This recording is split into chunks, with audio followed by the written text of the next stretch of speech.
Hello. Okay, I'm back. Thank you. I needed to take a little break there. So now I want to talk about dads, how to get them on board if they're not already, and then we're going to talk about grandparents and other extended family members also. So to start with, let's say you have not started homeschooling yet, and your hubby's a little concerned. Okay, first off, ask him for his concerns, and maybe even ask him to write them down, just so you don't react with emotion when he tells you the concerns, okay? Like, what if his concern is, honey, you're not very disciplined. I'm afraid you're not going to actually do anything with the kids. That might be hard to hear. That might be really hard to hear, but it might be what you need to hear also. So maybe his concern is you and that child butt heads. Like, how is this going to work out? Or maybe he just doesn't want to listen to complaining. I don't know. Like, there could be a lot of concerns on his end, right? So we want him to be able to share with you his concerns so you can address them. Maybe it is something you need to work on. Maybe it's like the house is crazy. Like, you're going to go crazy, right? So then it's implementing some tools to help your house run better and making sure that's part of your schooling with your kids, okay? They're going to have to clean a house, cook food. They're going to do that the rest of their lives, no matter what occupation they have. So these are very important skills we want them to master. And learning how to serve and having those attitudes and having that sense of serving a family, I think that's such a huge benefit of this option.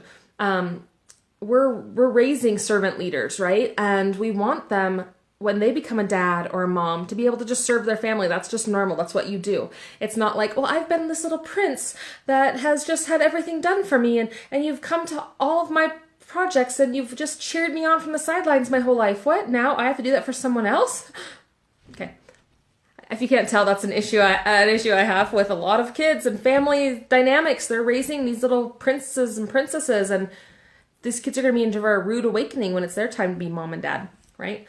So, okay, so yeah, hear your husband's concerns, have him write them down. I really would encourage you. Just say, honey, I see that you're not really on board. I would like to work with you on that. Can you tell me what it is?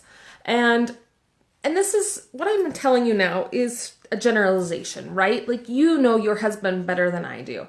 But I'd say most men are more logical, and the emotions overwhelm them a lot of times, and they just want the facts. So when we can respond to them with facts and logic, we have a better chance of getting them on our side than just straight emotion, right? Otherwise, they tend to be like, oh, he's just emotional, right? I don't know, they just dismiss our emotion, which they shouldn't do, but I'm not really talking to them right now. So, okay, find out what their concerns are. Are they realistic? Are they not? Like, I mean, some things, the house being a mess or whatever, it is messier when you homeschool because you're in it all the time, right? Like, you don't get to leave it and come home and, oh, it was because you cleaned it before you left and then you came home to a clean house. Like, that doesn't happen. And so we have to kind of let go of some expectations and be realistic. But at the same time, if there's certain concerns that we could answer and help, let's do that. Okay, so, and the complaining thing, that's a hard thing. Our husbands really want to protect us, right? And when we're complaining to them all the time, they want to unload everything off of our plate so we never complain again. That's their way of solving it. At least that's my husband's way of solving it. And I'm like, no, I want to do those things. I just need a vent. That's where you need a good friend, okay? You need a good friend. You need someone, and I would really encourage you to have someone that homeschools in a way similar to the way you homeschool, okay? So if you can call them and just be like, I'm going to die today. Today's awful. And they can say, hey, let's not die. Let's go together to the park today. Or how about you come over here? We'll let the kids build a giant fort and we'll drink coffee. I don't know. Something, right? Having that friend that you can vent to so you're not venting to your husband all the time about everything is going to help you. It's going to help you. So just, yeah. Okay, so now let's see. Let's say his concerns are like, the kids are going to, the same things we talked about before. The kids are going to be weird. I don't know if I want to be a homeschooler. Like, they have this vision in their head of who homeschoolers are, what homeschoolers are like. The best ways that I know for you to deal with this is to go to homeschool convention with him, try and just go the two of you. and also going if you have a friend that homeschools, ask her to invite you guys over to their house. Like, if you have a good friend, right? You need a good friend that can say, hey, like I have my friend Pam, who a lot of you guys know, her and her husband have 7 kids. And as we were really starting to think about having a lot of kids, we got to go to their house and have dinner as a family. And the husband talked to my husband about being a father of a lot of kids. It was the best thing for my husband, to have this other guy talking to him, and hearing his point of view and just seeing that a new experience. Like, we hadn't been around many large families. And so for him, that was really, really beneficial. And I think us women, if we could just do that, if we could invite each other over and have them see this is a normal family, these are normal kids, it's really going to help your case a lot. And homeschool convention, I'm telling you, I know some people get really overwhelmed by them. I'm an information junkie, so I want to go. I love to take all the classes. Sometimes the curriculum sellers get a little pushy. I had this one lady who was like, if you don't do it my way, your kids are going to be idiots, basically. And I'm like, never buying anything from you ever. Actually, I smiled and walked on. But, there's people out there that are really, they feel passionate about what they've created, which I'm thankful for, right? But don't let them pressure you. You could teach your kids with just the library and the internet and nothing else. I promise you. And we'll talk about that in another video. But maybe you skip the vendor hall, or maybe you love it and you want to touch everything and see it. But going to those classes and listening, and then just walking around and seeing other families, and for your husband to see other families and just help him let go of some of his judgments. And, people think, oh, homeschoolers all have long hair and wear jean jumpers. You know what I mean? Like, those things that they just need to see. Oh, wait, there's homeschoolers that have mohawks, and there's homeschoolers that, I don't know, that have beards and smoke pipes or whatever, right? Like, there's homeschoolers of every gamut. Or lay in bed at night and just happen to watch some YouTube videos. Find some families that homeschool and watch their YouTube video, and pretty soon your husband's leaning over looking at them, and it's like, oh, well, they don't seem too weird, right? Those things, I'm telling you, they can help you immensely if your husband is not on board yet. Help him not feel so weird. And so then I'm going to talk about family. If your family just thinks you're crazy, and if they're just complaining, it's hard. I am very blessed that I don't really have that issue. If I have family that disagrees with me, they don't really say it to my face. I'm probably the most bold person in my family. So if somebody was doing something that shouldn't go on, I'd probably be the one saying something to them. It's embarrassing kind of now that I say that out loud, but nobody's bothering me about that. And honestly, and maybe some of them have had concerns. And I did have one of Ryan's sisters. She said to me, when you first started having kids, yeah, I'm like, you don't know who this person is. Okay. So she said, when we first started having kids, I was kind of mad. Like, she thought, especially when we had number 3, she's like, I just thought it was really irresponsible of you guys to be having all these kids and doing this. And then, and now she says, but now I see your kids and they're such a blessing. Like, I don't think she said blessing, but like, they're so awesome and I love them. And I'm so thankful you did this. And, the proof is in the pudding. Sorry. I mean, that's the hard thing. If you have family that thinks you're crazy, it might take a couple years for them to stop thinking you're crazy. But if we can just let go of what they think, I don't know. I wish I had a magic pill that I could give you for that. Because operating from that place is not a good place to operate from, right? We don't want to homeschool out of fear. Like, when you look at your reasons why you're homeschooling, if they're just so your kids don't get bullied, or so, I don't know, they don't have sex in middle school, whatever your stuff is, right? That you're like, I don't want that to happen. That's not very beautiful. Like, that doesn't create joy in homeschooling, and it doesn't keep you passionate on the hard days, right? Like, you want to have a vision that is positive. Like, these are the things we want to create. And we talked about that in the first thing, making your list of 10. Okay. So hopefully you have your 10 qualities, attributes, things that you really want your kids to have when they leave your house. What's important to you for them. And then talking about that with your husband. Really involve him in the planning. It is amazing to me how much our husbands, they won't read the books, they won't go to the classes, but they have this crazy knowledge. And I'm like, how do you know? Like, I read the books. I don't know how you could know that better than me. But he does. It makes me mad. But it's amazing when we listen to that. Listen to what your spouse says and what their concerns are for teaching, or what they want to make a priority. You know, one of the things my husband is passionate about is cursive. And I'm like, really? Okay. And so that's something that we've found ways to weave into our schooling. And you know, I mean, how hard is that really? For me, it's like, okay, you let me do what I want to do with them, and I'm going to teach them cursive. I can do that for you, right? It's not that big of a deal. Sorry, just 1 second.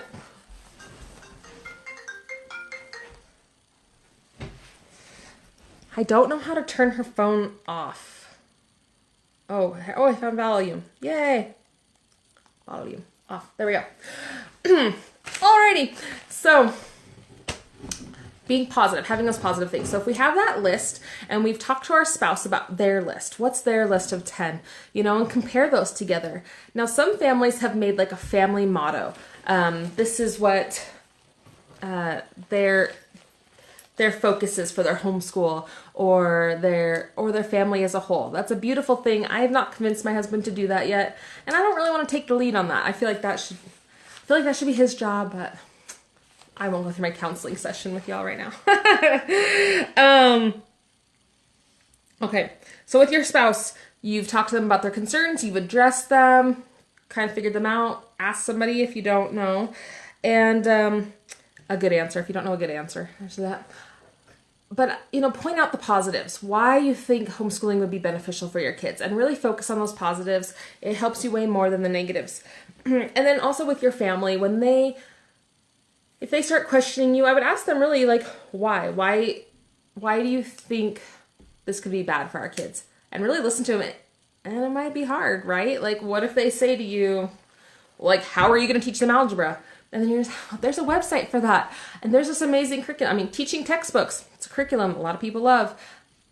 It teaches them for them. Oh, I've got a tutor down the road. You know what I mean? Like, come up with some stuff. If they're going to ask you about socialization, have some answers ready, because the question's going to come, you know.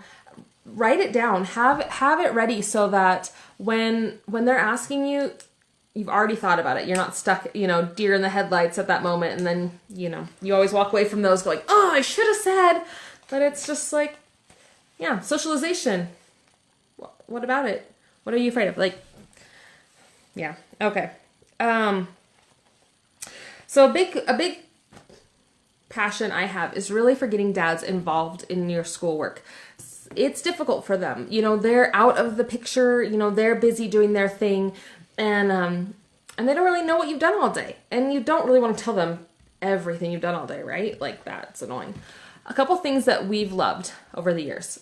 We did a clear tablecloth thing, like a plastic that we bought from Walmart. And I would stick good papers that they did, or a good drawing or something. I would stick it under his spot at the table, so it was there, didn't get ruined or didn't get thrown away, because I just tend to throw everything away. So it'd be under there for him to see and comment on. That was good. Or like some spelling words or math problems or whatever, I would stick under there and for him to do.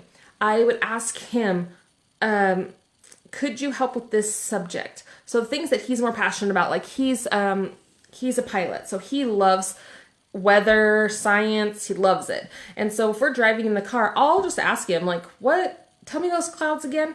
And then he teaches us this ginormous lesson on clouds, right?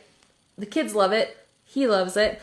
It's just, there's easy ways that you can involve them like that. And asking them if they can just teach one subject for you, that could really lighten your load and build the bond with your child and help them just feel more a part of things. Like, I mean, some of them maybe don't want to, but I think a lot of the dads want to be a part of it. They just don't know how.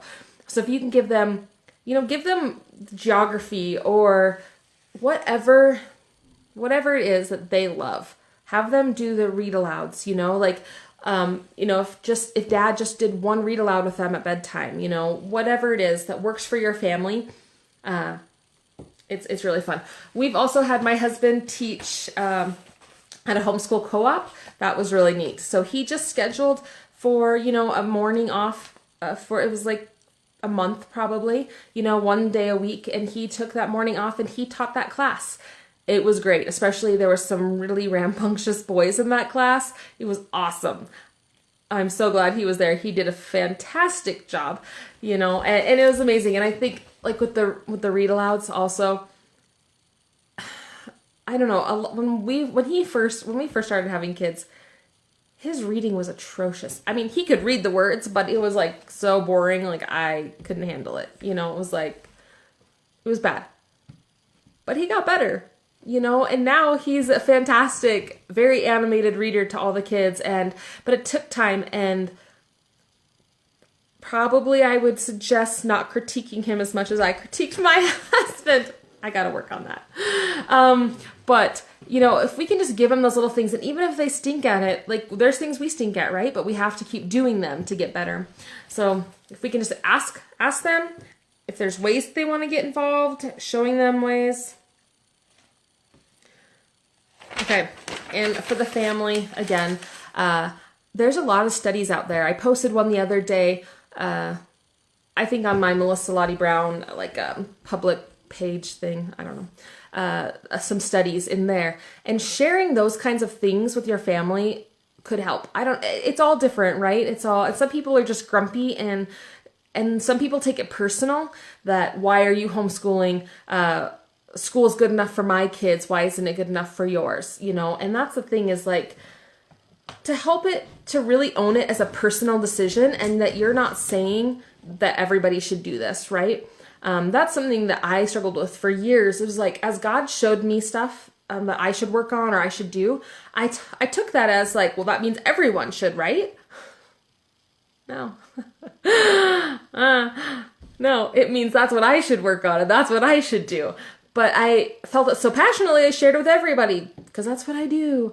So I'm learning slowly to tone that down, right? And to share with people in a kind way.